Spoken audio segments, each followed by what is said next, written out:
Bonjour, bienvenue dans ce nouvel épisode du podcast Ce que fait le thé. Et aujourd'hui, j'ai encore le plaisir d'être en compagnie de Victor pour nous parler de... L'automne. Dis-moi Victor, alors, qu'est-ce qui se passe comme changement en automne? Alors, l'automne, on va d'abord à nouveau voir ça sous l'optique classique chinoise taoïste de médecine, c'est-à-dire d'après les lois du yin et du yang, hein. Yin étant l'obscurité, yang étant la lumière, yin la matière, yang l'invisible. Donc l'automne, c'est le déclin du yang, c'est-à-dire les journées raccourcissent, et Mhm. la montée du yin. C'est une saison charnière, comme le printemps, hein. Donc ce sont ces saisons un petit peu difficiles dans lesquelles on attrape ce qu'on appelle les maladies épidémiques saisonnières. Pourquoi? Parce que le corps est chargé de la chaleur de l'été, où on a souvent abusé de nourriture froide, et Mhm. il doit se préparer à la fraîcheur de l'automne, puis au froid de l'hiver. Donc il faut qu'il y ait une adaptation à la fois extérieure, hein, mentale, émotionnelle, spirituelle, mais aussi une adaptation intérieure, c'est-à-dire il va falloir commencer à changer la façon dont nous vivons. À savoir que l'automne est une saison qui a deux parties bien distinctes. La première partie, c'est la sécheresse, dont a horreur le poumon, Mhm. et c'est la saison où les feuilles tombent. Et la deuxième partie de l'automne, c'est le pourrissement, c'est quand les premières pluies arrivent et que les feuilles s'humidifient, puis pourrissent et fabriquent l'humus dans lequel va germer les graines du printemps, donc de l'autre saison charnière. Donc on voit bien que là, à la naissance du yin, le yang est déjà là, hein, caché, puisque rappelez-vous que yin et yang sont intrinsèquement liés, ils ne se séparent qu'à la mort physique. Donc voilà la saison dans laquelle nous entrons, cette saison aussi magnifique, hein, dont fait partie ce qu'on appelle l'été indien, qui là est fini. Et nous arrivons maintenant vraiment dans l'automne, donc dans sa partie la plus yin. Qu'est-ce que tu pourrais nous préconiser pour accompagner ces changements? Alors, bien sûr, une fois de plus, ce sont des conseils de l'ancien monde, de l'ancien monde chinois, mais même de notre ancien monde, c'est-à-dire qu'il y a toute une série d'ajustements corporels, émotionnels, mentaux et même spirituels pour bien accompagner cette saison, puisque dans les textes très anciens de Chine, hein, le Neijing, le secret de la santé, c'était l'harmonisation aux saisons. Mhm. C'est-à-dire vivre donc non pas en résistance avec, mais en harmonie avec, hein. Il y a ce concept, euh, en anglais on dit yielding, qui est comme le chêne et le roseau, Mhm. hein. Le roseau plie. Euh, et ça, c'est très asiatique aussi, hein, cette Mhm. résilience qu'ont les Asiatiques. Donc, c'est ne pas résister au mouvement de la saison. Arrêter de se plaindre du temps, qui est Mhm. bon ou qui est mauvais. Le temps, il a sa vie propre. Il se réajuste selon des lois que l'homme moderne connaît à peine, hein, et que les anciens Chinois pouvaient prédire sur des cycles même de 60 ans, hein. Le Neijing pouvait prédire les saisons sur à peu près 60 ans. Et c'est comme ça que justement les humains n'avaient pas besoin, comme disent ces anciens textes, ni d'acupuncture, ni de plantes, ni de médecins, ni de traitements, puisqu'ils savaient naturellement, ils pouvaient le voir en avance, comment allait être cette saison, donc comment prévenir, hein, comme on dit en français, prévenir vaut mieux que guérir. D'où cette notion de Yang Shengfa, c'est-à-dire de méthode d'entretenir le principe vital, et ce qu'on appelle nous maintenant la médecine prophylactique, c'est-à-dire comment se maintenir en santé avant de tomber malade. Et l'adaptation aux saisons, c'est une des clés. Donc, première chose à faire, c'est le sommeil, en espérant que nous ayons tous un sommeil correct, hein. Il devient plus évident de se coucher plus tôt Mhm. et de se lever plus tard, c'est-à-dire tout simplement de suivre les mouvements du soleil. Mhm. Donc, tout tout ça, bien sûr, ce sont des conseils qui apparemment sont difficiles à suivre, mais pas du tout, hein. C'est juste une question de changer des habitudes. Il n'y a rien de drastique. Si vous avez l'habitude de vous coucher à minuit en été, eh ben, en automne, il faudrait plutôt se coucher plus tôt. Donc arrêtez d'être devant les écrans toute la nuit, par Mais exemple, en hein. revanche, de se lever plus tard. Bien sûr, puisque le soleil se lève plus tard. Le soleil, là, il doit se lever vers 7h30. Euh, C'est ce que tu appelles plus tard. oui, heure de notre cadran, hein, parce que heure solaire, là, nous ne sommes plus qu'une heure en avance sur le soleil par Hmm. rapport à 2 heures heure d'été. Oui, plus tard, c'est 7h30. C'est-à-dire avec le Peut-être lever du personne. soleil. Alors, je me passerai de commentaires médicaux sur le fait de dormir jusqu'à 10 heures du matin, sauf si vous avez fait la fête jusqu'à 3 Hmm. ou 4 heures du matin. Mais évidemment, si vous dormez très tard, printemps, été, automne ou hiver, vous ratez la montée du yang, hein, donc la montée du soleil, donc la montée de cette énergie claire qui va nourrir notre Hmm. mental. D'ailleurs, tout le monde sait bien, quand vous vous levez à 10h30 du matin, Ouais, pas en vrac. voilà, j'allais dire une expression vulgaire que tout le monde a bien compris. Vous avez la tête dans un endroit qui n'est pas fait pour que la tête y soit, parce que simplement vous avez raté cet éveil. Hmm. Je ne parle pas des soirs où on a fait la fête et où on a trop bu, on a trop mangé, où ça c'est naturel puisqu'on est encombré. Mais le fait de dormir très longtemps le matin, euh, c'est un signe de faiblesse du yang, hein, et de faiblesse donc du chêne et de l'esprit.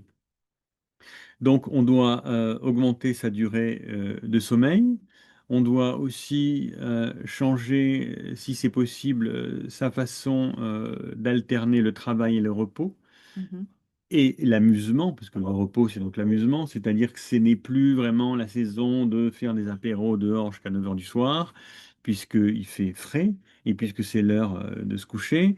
Donc on doit réduire, si on peut, son temps de travail. Bon, ça évidemment, c'est extrêmement difficile, sauf Hmm. les gens qui travaillent pour eux. Et encore, il faut pouvoir, si vous avez des clients ou si vous avez des patients, il va être très difficile de dire en automne, mais j'arrête à 17 heures, mais en été, je continue jusqu'à 20 heures. Et ça serait Pourtant, l'idéal? c'est à peu près ça qu'il faudrait faire, hein, En fait, c'est-à-dire peut-être vivre en fonction de la lumière. absolument. Ah ouais. C'est-à-dire que si on a ce luxe ultime de pouvoir faire son propre emploi du temps, on Hmm. devrait, en automne et en hiver, arrêter de voir des patients ou des clients beaucoup plus tôt qu'au printemps et en été. Parce D'accord. qu'au printemps et en été, le yang est là beaucoup plus tard. Donc on peut se permettre de travailler. Et donc, tu préconiserais d'arrêter les écrans assez tôt. Ah, de toute façon, automne, printemps, été, automne, hiver, De toute façon. il faut de toute façon arrêter les écrans le plus tôt possible afin de ne pas avoir la vision qui est sous le contrôle du foie, hein, donc qui est quelque chose de très yang, exposé à une lumière d'autant plus artificielle avant de se coucher, puisque vous êtes en éveil, et surtout aussi au niveau de l'esprit, il y a cette abondance d'images. Hmm. Déjà, quand on habite dans une grande ville ou quand on travaille avec Ouais. le public, on est agressé toute la journée par des images, des images, des images, des visages, des figures, des voitures, des clients, des catalogues, l'écran. Donc, il faut se sevrer de cette accumulation d'images le plus tôt possible avant d'aller se coucher. Pourquoi? Parce que c'est une accumulation yang et le sommeil, c'est yin. Hmm. Donc il faut y aller graduellement. Si vous éteignez votre écran à minuit et que vous imaginez que vous allez vous endormir à minuit 2, hmm, sans médicaments, c'est difficile, J'y arrive, bien mais... sûr. Bon, peut-être que tu as... Il y a... Attention, il y a des gens qui ont cette chance-là, hein. Ouais, ouais, moi je dors très bien. Euh, Mais en revanche, j'entends que c'est mieux de, de calmer cette overdose de la vue. C'est comme avec la diététique, on en avait parlé, hein. Oui, Il ne faut jamais manger en oui, travaillant, oui, ou c'est ça. manger en regardant un écran, ou prendre un quart d'heure en vitesse, parce que l'énergie mentale va manger l'énergie qui est nécessaire à la digestion, puisque c'est une énergie qui est sous le contrôle de la rate. Donc ça, c'est intéressant, parce que c'est pas Donc là, vraiment ce qu'on fait. avec le sommeil, c'est pareil. Le Ouais. sommeil dépend de tous les organes, hein, mais essentiellement du calme du cœur. Hmm. Et l'excitation, hein, rares sont les gens qui passent 1 heure devant l'écran à regarder un coucher de soleil, hein. C'est plutôt à regarder des films d'action ou du sport ou des nouvelles abominables. Et tout ça excite le yang du cœur. Et on a du mal à Ou s'endormir, dans bien une moindre sûr. mesure, au moins l'intellect. Et de toute façon, dans tous les cas, c'est une agitation. Mais voilà, l'intellect dépend de la rate et du cœur, hein. Donc, de toute façon, c'est une agitation. Donc, oui, je recommande. Je vais pas vous dire ce que je fais moi, parce que c'est pas moi, je suis pas mieux que quiconque. Mais le soir, au moins 2 heures avant le coucher, pas d'image. Waouh. Oui, j'ai pas de télé. Non, moi non plus, mais Bon, ça et nous on n'a pas prend. besoin de télé, on a un écran. Voilà. Ça veut dire, bon, vous allez me dire, on peut lire. Certes, la lecture, c'est déjà beaucoup moins agressif. Parce Invasif. que vous avez votre imagination qui va se promener, qui va créer des personnages, qui va Mm. les habiller. Quand vous voyez une description de Paris en 1800 dans un livre, c'est à l'auteur de nous faire voyager. Lorsque vous avez une image, vous êtes déjà saturé. On est peut-être captif. Mais est-ce que ça veut dire que la vue sature tu vois ce que je veux dire? Notre... Alors, chaque, Parce que c'est par la vue, essentiellement, que c'est dérangeant, ces écrans avant de dormir? oui, Ah, ok, voilà, c'est ça ma c'est la question. lumière. Ok, ok, C'est ce côté yin-yang, hein. d'accord. La nuit, c'est yin. La nuit, c'est fait pour dormir, hein, ou pour faire la fête quand on est jeune. Mais c'est surtout pas fait pour se mettre des écrans devant les yeux. Donc ça, c'est très subtil, hein, Ah oui, comme tout ce qui est chinois. Dites-vous bien que ça met 20 ans ou 30 ans avant de vous affecter. Mais ouais, lorsque vous êtes affecté, c'est tard. ouais, C'est difficile de soigner. Et ça, la difficulté, c'est que toutes ces petites transformations, tous ces ajustements, ils sont très subtils ouais. et ils mettent des années avant de porter leurs fruits. Hein, comme quand on fait du tai chi, il faut des années de pratique avant de Hmm, sentir quelque chose. Hein, si vous voulez pratiquer un art martial pour tuer des gens, n'allez pas faire du tai chi. Ou si, mais pratiquez pendant 20 ans. mais pas que ça. Donc la méthode chinoise ancienne, c'est ça, ils appellent ça les couches d'oignon, hein, layer by layer by layer, couche par couche par couche par couche par couche. Donc si vous arrêtez de regarder les écrans une fois, deux fois, trois fois, 10 fois, 5 fois, 20 fois, 30 fois, 50 fois, la 51e fois vous regardez un écran, vous n'allez pas dormir. Hmm, Parce que vous allez avoir toutes ces images dans la tête que vous avez tout le temps quand vous regardez les écrans, mais vous vous rendez plus compte, hein. Donc, première chose à faire, c'est alternance sommeil, veille, hmm, travail, repos, hein, en suivant, puisque le travail c'est yang, c'est une activité, que vous ayez un travail intellectuel ou hmm, physique, c'est pareil, hein. Que vous soyez maçon ou écrivain, vous avez de toute façon une activité yang qui va vous fatiguer le corps ou l'esprit, mais qui va vous fatiguer. hmm. Donc ça, ce sont les deux choses à faire pour s'adapter au cycle lumineux, hein, du yin et du yang dans son côté invisible. Et tout à l'heure, pendant qu'on déjeunait ensemble, tu parles d'une chose qui est assez difficile à changer, c'est notre diététique. Qu'est-ce que tu préconises pour le rentrée Alors, en automne, justement? bien sûr, il est évident, bon, si vous avez la chance d'avoir un jardin, Hmm, vous le verrez first hand, comme on dit en anglais, c'est-à-dire vous le ouais, verrez, vous le toucherez avec vos mains. Mais même si vous allez au marché, hmm, vous avez bien vu qu'il n'y a pas les mêmes légumes oui. printemps, été, automne, hiver quand même, hein. Sauf si vous allez au supermarché acheter des fraises en janvier, ce qui est une aberration totale économique, politique, écologique, financière et diététique. Oh, mais même elles sont pas très bonnes, hein. Bon, il n'y a pas de fraisier, hein, au mois Hmm, de janvier, nulle part, sauf dans des serres au sud de l'Espagne, avec des esclaves non payés qui les ramassent et qui vident les nappes phréatiques déjà vides du sud de l'Espagne. Donc si vous réfléchissez un tant soit peu à ça, plus à l'ordre naturel, vous ne mangerez pas de fraises au mois de janvier, même si vous en avez vraiment envie. Euh, donc, en observant la nature, on se rend compte que ne poussent pas les mêmes choses. hmm. Donc, s'ils ne poussent pas les mêmes choses, on ne doit pas cuisiner les mêmes choses. Ça paraît évident, hein. Ce qu'aujourd'hui on appelle locavore, c'est-à-dire manger local, de saison, c'est-à-dire manger de saison, qui est une énorme découverte que nos grands-parents connaissaient, hein, avant l'invention du frigo. C'est un peu une obligation. Tout le monde était locavore et mangeait saisonnier parce qu'il n'y avait pas d'autre choix de toute façon, hein. C'était très simple. Il n'y avait pas de fraises au mois de Hmm, janvier, donc vous risquez pas d'en avoir envie. Donc il faut premièrement acheter différemment. Si vous mangez de la viande, c'est le moment de commencer à en manger, pas de s'être gavé de barbecue tout l'été comme fait tout le monde, puisque l'été c'est pas vraiment la saison où il faut manger de la viande parce que c'est très lourd, c'est hmm. très chaud. Or, l'été est déjà une saison chaude et le mois d'août lourd. Donc maintenant, c'est le moment de commencer à manger de la viande parce que justement, elle est chaude, Mm. donc elle va nous nourrir, et elle est lourde, donc elle va nous permettre de tenir le froid. La viande, je vous rappelle que la dose, je dis pas journalière, hein, mais la dose que l'on doit manger, c'est à peu près 80 grammes par personne. Ah, ah ouais. Oui, alors si vous voulez manger 80 grammes de viande par jour, c'est très bien, mais 250, 300, 400 ou les steaks à l'américaine, c'est une aberration totale, hein, puisque notre système digestif n'est pas capable de digérer ça, surtout pas le système digestif dégénéré des Occidentaux, il n'est pas capable du tout de digérer ça.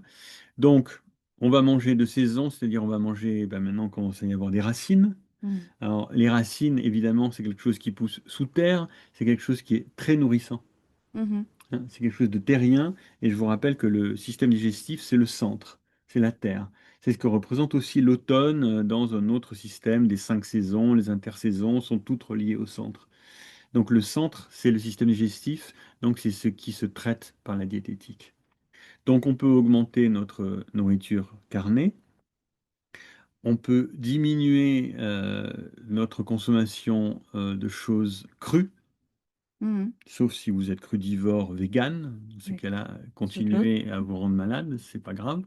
Mais si vous ne l'êtes pas, proposition, hein. il est un oui, oui, je prends position d'un point de vue médical, hein, pas du tout d'un point de vue Éthique. philosophique, social ou éthique. Tout le monde fait absolument ce qu'il veut. Mais d'un point de vue Mm. médical, il est évident que quand vous avez 20 ans, c'est très bien. Mais si vous suivez ce genre de diététique pendant 30 ans, à 50 ans, vous allez avoir de sérieux problèmes de santé, sauf bien sûr si vous habitez Tahiti. Puisque là, c'est pas du tout pareil. Mais si vous habitez sous les latitudes où il y a 5 saisons, il est préférable de suivre le cycle des saisons, hein. C'est comme font les animaux d'ailleurs, et les plantes. Et comme les humains pensent qu'ils sont très différents des plantes et des animaux, mais on a vu dans d'autres podcasts, hein, que la seule chose qui différencie l'humain de la plante, c'est que l'humain est mobile. L'humain vit de la lumière, yang, et de ce que lui propose la terre, yin. Et vous vous rappelez, on a dit que les légumes et les plantes extrayaient la substance de la Mm. terre pour nous, pour que nous soyons capables de nous en nourrir, puisqu'on ne peut pas manger de terre. Euh, Mais tu sais, il y a aussi le fait, et moi je me mets vraiment dedans, c'est d'être totalement citadine et d'être coupée de ce côté naturel que toi tu as encore parce que tu vis au contact de la nature. Ce qui n'est pas mon cas, tu vois, j'ai pas les réflexes. On est, bien sûr, hein, je parlais avec ma fille hier, elle me dit, tu sais, qui habite Paris, comme quelques millions d'habitants, elle me dit, tu sais, en hiver, tu sors de chez toi, il fait nuit, tu rentres chez toi, il fait nuit. Tu n'as pas vu la lumière du jour, donc Mm. évidemment, quelle saison? Ben, c'est ça. Euh, vous Nous, les rentrez dans saisons un au bureau qui est supermarché. climatisé en été et climatisé en hiver, donc bien sûr, on vit complètement déphasé de ça. Dans des appartements, on utilise presque tout le temps les mêmes couvertures d'ailleurs. Parce qu'il n'y a pas la grande différence de Mm. température qu'il peut y avoir lorsque vous vivez dans la nature et puis que vous ne chauffez pas comme un malade Mm. et que vous n'avez pas d'air conditionné en été. Vous êtes obligé de vous adapter à la température externe et ambiante, hein. Et c'est sûr, quand vous avez un appartement avec l'air conditionné chaud-froid, vous pouvez vivre à 24 degrés toute Totalement. l'année. Tu te rends compte. Ce qui est très mauvais, hein, d'ailleurs, puisque justement, vous n'activez plus votre thermo Ouais, ouais. dynamique Régulation. régulation, hein, parce qu'en hiver, on a besoin d'avoir un peu frais pour que le yang se mobilise. Si en hiver, vous êtes dans un environnement à 24 degrés en t-shirt, pourquoi voulez-vous que le yang se mobilise? Il va pas se mobiliser, il fait 24 degrés. Il fait une température printanière. Donc de vivre toute l'année dans des températures constantes, c'est pas bon du tout, puisque vous ne mobilisez plus votre yang. Et je vois beaucoup de patients, hein, qui vivent en ville avec ces environnements donc Constant. constants au niveau de la température. Ils n'ont plus de yang du tout, hein. Ils sont glacés tout le temps. Ils sortent, il fait tout le temps froid. Ils ont tout le temps froid ou tout le temps trop chaud. Ils n'ont plus du tout de thermorégulation. La thermorégulation, c'est aussi sous le contrôle du foie. Et tout Donc le ça temps veut trop chaud, ça serait quoi? Moi, je suis pas là-dedans, hein, mais tout le temps trop chaud, c'est des gens qui ont beaucoup trop d'activité mentale et émotionnelle basée sur la compétition. Ils sont tout le temps à bloc, donc ils sont tout le temps en hyperadrénaline. Donc ça, c'est le monde moderne. Euh, peut-être que je suis quand même un peu là-dedans, moi. tu as peut-être une activité Ouais, mentale ouais, ouais. Je suis vraiment la hyper citadine. développée, Oui, je quoi. suis la En citadine. plus, tu es une citadine. Donc, comment faire quand on est un citadin? Eh ben, on peut déjà essayer de trouver un marché à proximité de chez soi. Ouais, Ou pour pas citer de nom de marque, enfin un ouais, ouais, supermarché bio ouais. qui va vous vendre des choses locales, hein. Je vois à côté de chez ma fille, justement, à Pantin, pour ne pas nommer la ville, il y a une espèce de coopérative où ils vendent des produits locaux. Donc, c'est Ouais. sûr que vous allez là-bas, maintenant, vous n'allez pas du tout aller voir les mêmes légumes qu'au printemps ou qu'en été. Donc, même si on habite en ville, au niveau de la diététique, bien sûr, si vous achetez des pizzas printemps, été, automne, hiver, que vous faites jamais la cuisine, que vous achetez des aliments ultra transformés et que vous commandez sur You, Deliver, Shit, tous les jours, euh, vous n'allez pas sentir la saison non plus. Et ça, c'est oui, c'est grave. C'est grave au niveau de la santé. Une fois de plus, hein, les entre guillemets jugements que je pose ne sont pas du tout d'ordre social, politique ou éthique. C'est mon point Du de point de vue, vue. il est uniquement médical. De vivre à la température constante toute l'année, de manger les mêmes choses toute l'année, c'est évidemment pas bon pour la santé. Mais je me suis rendu compte que à partir du moment où je me faisais à manger et que je prenais plaisir à me faire à manger, le rapport à l'alimentation est tout autre.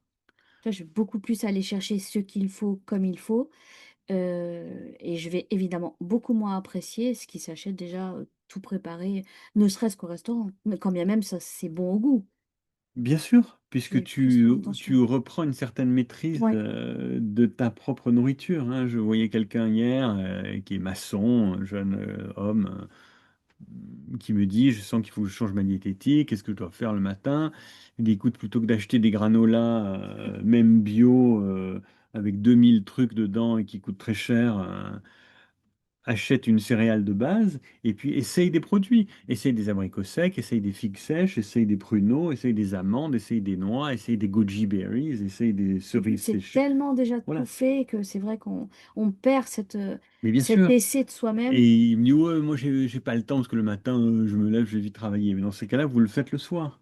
Vous Ouais. préparez votre truc le soir. Ça va vous prendre 5 minutes.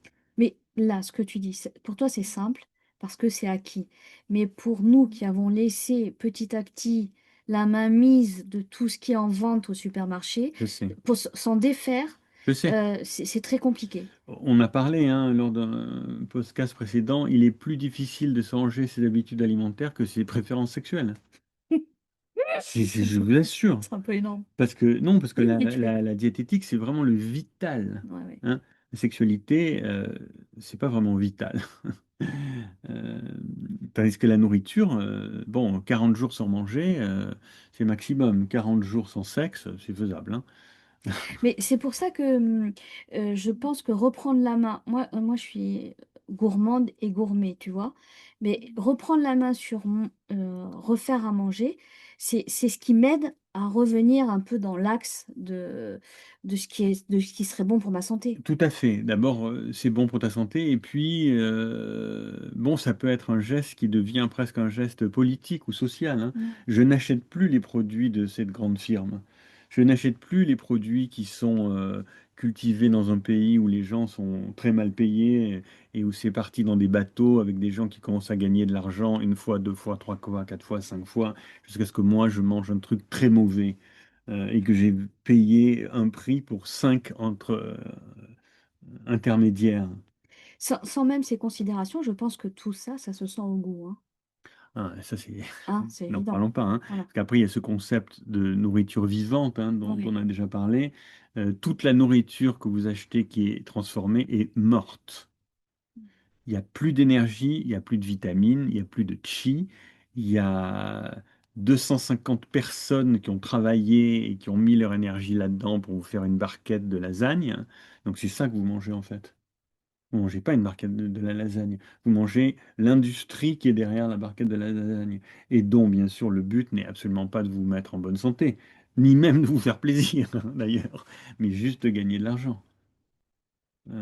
C'est très bien de gagner de l'argent, mais une fois de plus, Il faut respecter une certaine balance et un certain équilibre.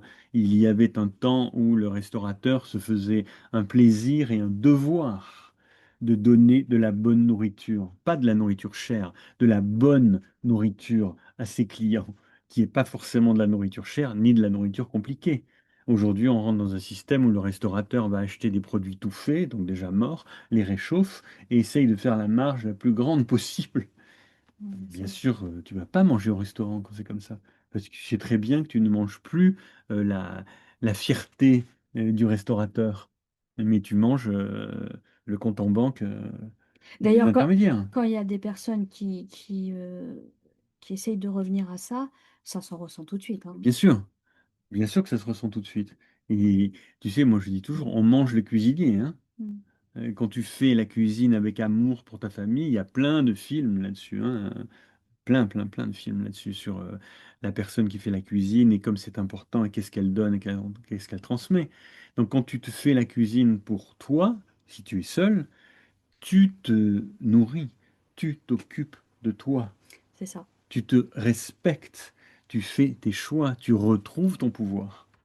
Je crois que les vies face aux écrans, ça t'enlève beaucoup de pouvoir sur le corps. Tu vois, de ce que j'entends des jeunes, enfin, même moi, hein, qui passent son temps devant les écrans, après, c'est compliqué de retrouver l'énergie de s'occuper de soi. C'est extrêmement compliqué.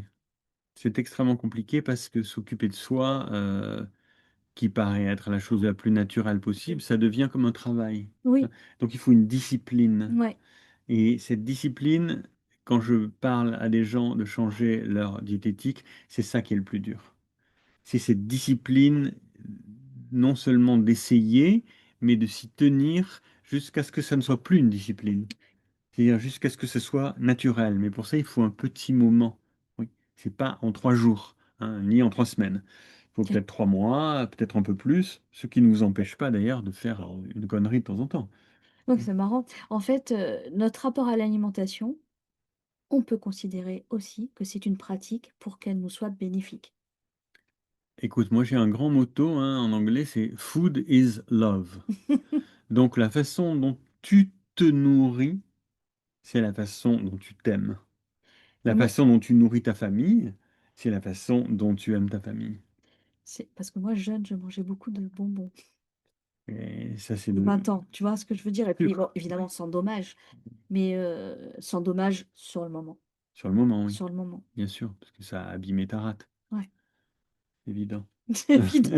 Voilà, je paye ma gourmandise. Mais ce qui me reste de cette période de débauche, de cet excès-là de sucre, en fait, ce qui me reste, c'est par le plaisir, en fait, que je peux retrouver une vie saine, tu vois? Parce que sinon, ça va pas m'appeler assez dans l'énergie, tu vois? Le fait de prendre soin de moi, je vais mobiliser où cette énergie?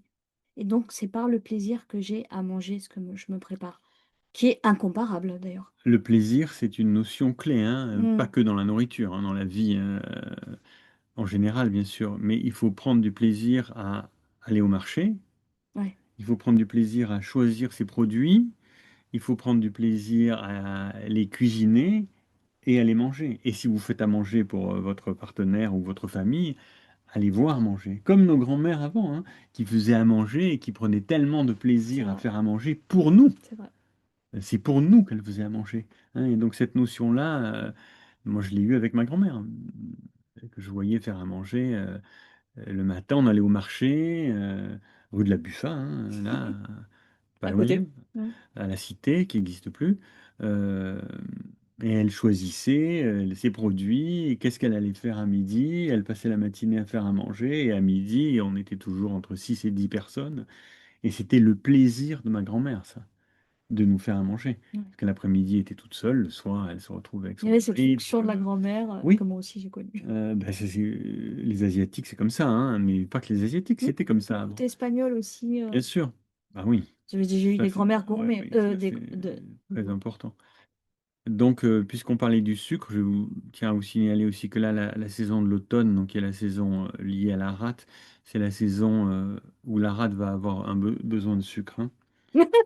Euh, Moi, la mienne, elle est toujours en automne. voilà. mais j'en profite pour faire la distinction entre le doux et le sucré, hein. Ok. Les carottes, c'est doux. Ouais, ouais. Toutes les céréales, c'est doux. Potimarron aussi? Potimarron, c'est musqué. Oui, c'est assez doux, je pense. Ok. Le sucré, c'est le sucre transformé, hein, qui était un produit Là, on n'a pas vraiment d'appel, hein. pharmaceutique inventé par les Arabes et qui a pénétré en Occident à peu près au XIIIe siècle et qui a été développé essentiellement par les Britanniques suite au développement du thé dans le monde occidental par les Britanniques, suite au développement du thé dans le monde occidental par les Britanniques, hein. La consommation de sucre a doublé ou triplé quand la consommation de thé a commencé à se répandre en Occident, de thé britannique, hein, donc pas Ouais, de ouais. thé chinois. Donc attention, en cette saison, c'est le moment de manger une céréale. Ok. C'est le moment de manger des racines qui sont douces. De la betterave, des carottes, des panais, des racines de céleri, pour nourrir le goût doux dont la rate a besoin. Est-ce que je peux poser une question de innocente? Et quand est-ce que c'est la meilleure saison pour manger des pommes de terre? S'il y en a une. La pomme de terre, c'est par définition sucré, hein. Donc ça C'est peut aller en sucré et ça automne. fermente. La pomme de terre, suivant la culture dans laquelle vous êtes né, ça se mange toute l'année, hein, Frit. puisqu'il y a plusieurs variétés de pommes de terre, hein. Il y a Mhm. les pommes de terre dures, les semi-dures et les molles, hein, comme Mhm. disent les Allemands. Donc celles dont on se sert pour faire les salades, celles dont on se sert pour faire la purée, celles dont on se sert pour faire tout, celles dont on se sert pour faire les frites. Euh, bon, nous qui sommes méditerranéens, la pomme de terre, c'est pas vraiment notre nourriture de base, hein. À savoir que la pomme de terre, c'est quand même très sucré. Ouais. C'est mieux de remplacer par la patate douce? Non, c'est mieux Non, de pas remplacer, c'est mieux de pas. d'utiliser de la pomme de terre, mais pas quotidiennement. Ok. Si vous devez utiliser quelque chose quotidiennement, pour nous, c'est plutôt la céréale que les pommes de terre, hein. Alors, vous allez me dire, la céréale occidentale, c'est du blé, c'est pas du riz. Moi, je mange du riz tous les jours, voire 2 fois par jour. Ceci dit, il y a du riz en Camargue, Oui. il y a du riz au Piémont. Donc nous, à moins de 300 km est-ouest, Voilà, trop bien. on avait parlé de ça, hein, Mhm. Locavor, c'est pas nord-sud, mais c'est est-ouest. Donc le riz, pour nous, entre la Camargue et le Piémont, c'est tout à fait quelque chose qu'on peut considérer comme Mhm. une nourriture locale, hein. On peut aussi manger bien sûr du riz basmati ou du riz thaï, hein. Je ne vous dis pas que je mange que du riz de Camargue ou du riz du Piémont, puisque c'est faux. Je mange la plupart du temps du riz thaï demi-complet, qui est le plus digeste pour nous. Moi, c'est un riz japonais. Voilà, le riz japonais, super bon. Ça. Donc voilà au niveau de la diététique. Donc manger chaud, Oui. diminuer les salades, commencer à manger chaud au petit déjeuner, hein. Mhm. Donc ce sont des Oui. porridge, beurre, confiture, pain, croissant, café, 365 jours par an, c'est aussi une aberration, hein. Le petit déjeuner fait partie intégrante des 3 repas. Donc, imaginez manger tous les jours à midi la même chose toute l'année. Et il y a des gens qui, toute l'année, mangent tous les jours la même chose au petit Ouais. déjeuner, hein, du Ouais. thé de qualité inférieure, on va dire, avec du pain, du beurre et de la confiture. Comme si vous mangiez tous les jours à midi steak, frites, salade, quoi. C'est pas possible. Au bout d'un moment, c'est plus possible. Donc, essayons d'être un peu créatifs pour le petit déjeuner également, hein. Et donc de créer un petit déjeuner le matin avec toujours la même base d'ingrédients, mais de varier un peu, hein. Et surtout, maintenant, de commencer à manger chaud le matin. Ok. Chaud, c'est pas des toasts chauds, hein.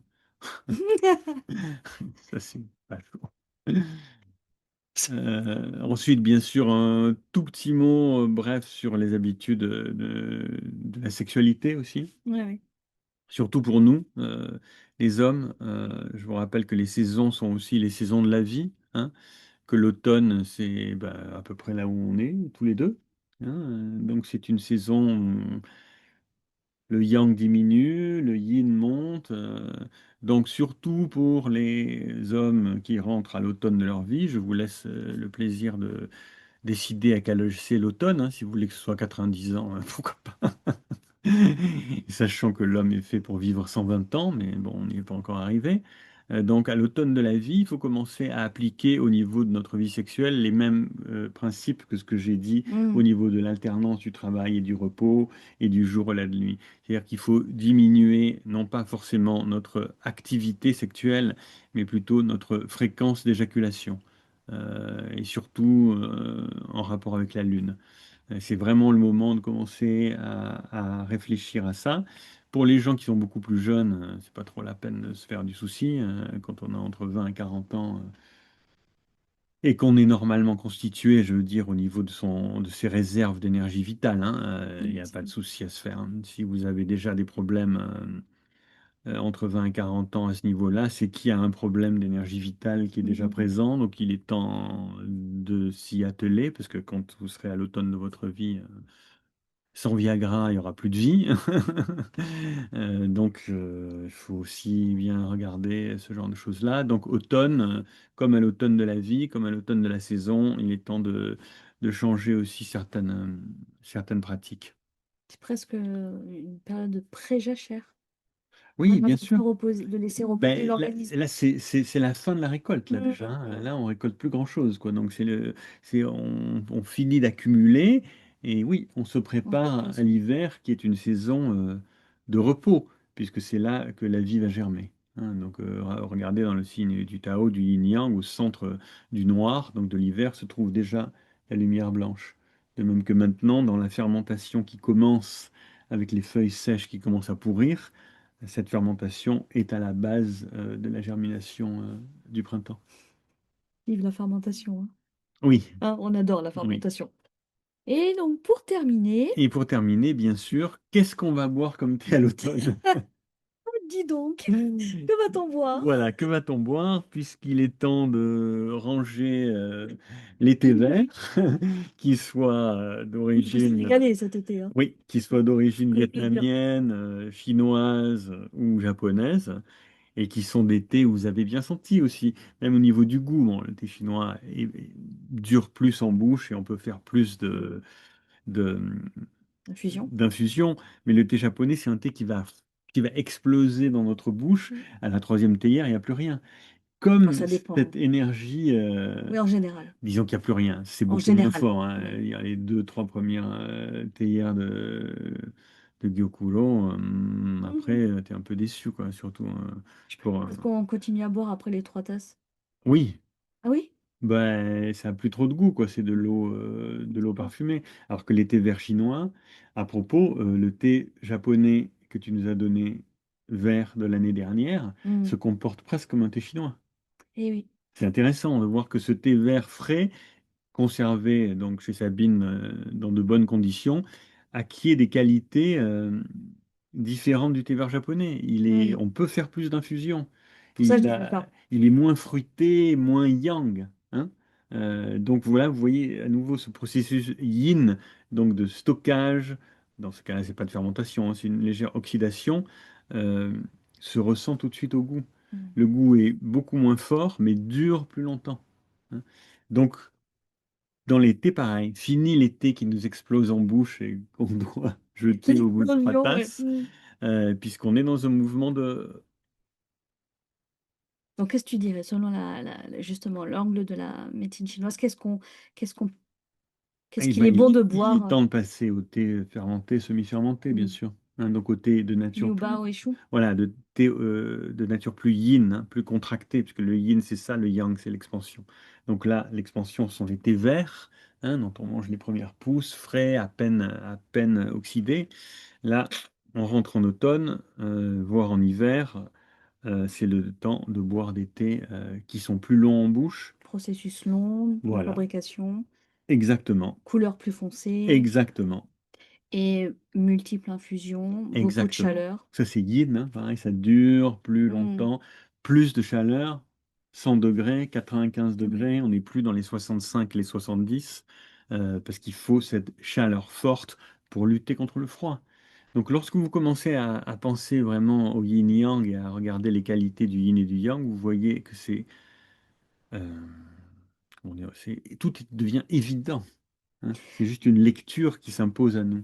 D'ailleurs, ça me fait penser que le liu bao, qu'on avait conseillé pour l'automne, ou même pour l'été d'ailleurs, c'est que les ouvriers qui travaillaient dans les mines, en bas, il faisait très froid. Et donc, ça les aidait à tenir à la fois ce froid, cette humidité, et en haut, la même humidité, mais tropicale.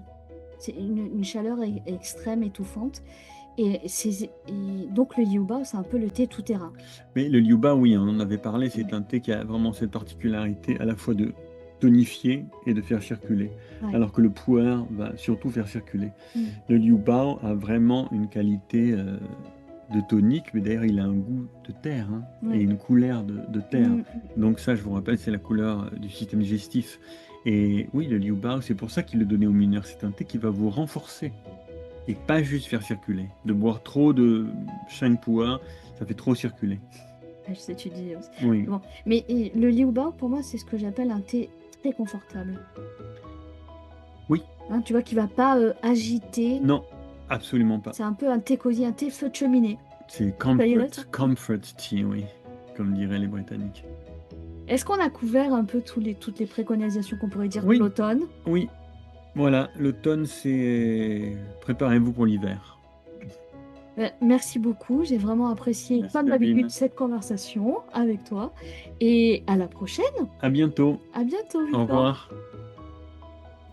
Un grand merci à notre invité du jour, Victor Casanelli d'Istria, pour ses conseils d'automne. Nous vous donnons rendez-vous pour le prochain épisode en hiver. Si cet épisode d'automne du podcast Ce que fait le thé vous a plu, merci de nous laisser un pouce et de le partager autour de vous. Cela nous aide à continuer. En attendant le prochain épisode, prenez soin de vous et à bientôt.